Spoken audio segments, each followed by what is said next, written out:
against the champions Everton and Highfield Road on Sunday morning to overtake Norwich and stay in the First Division.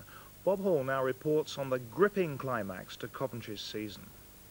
It was predictably a night of anxiety, nerves and tension. It took Coventry a long time to settle and the early pressures very much favoured Luton. But they hadn't reckoned without the commanding figure of Steve Ogrizovic, more than determined to keep another clean sheet. Ogrizovic showed once again just what an excellent goalkeeper he's become. But it wasn't entirely one-way traffic, the darting Mickey Adams doing much to enhance his reputation. There were some harsh words at half-time, that much you'd bet on, and it worked. Mackay issued a settle down and play the way I know you can message.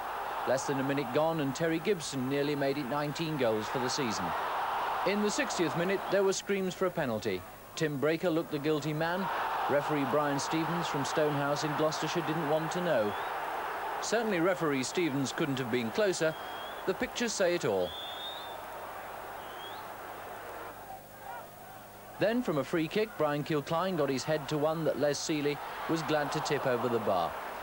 And when the pressure looked as though it was never going to produce a goal and the 3 points Coventry so desperately needed, up it popped from the unlikeliest source. They all missed it, but not Brian Kilcline.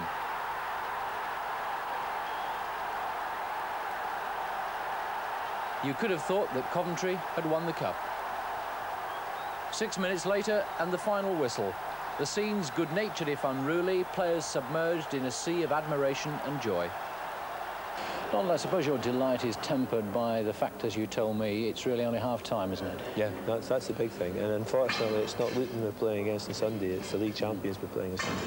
And I don't think they'll come down here just to let us walk all over the top of them. I think they've got more pride in themselves to do that. Do you want to have a look at my nails? It was an experience which really I've got to go through again on Sunday, but wouldn't like to go through very often.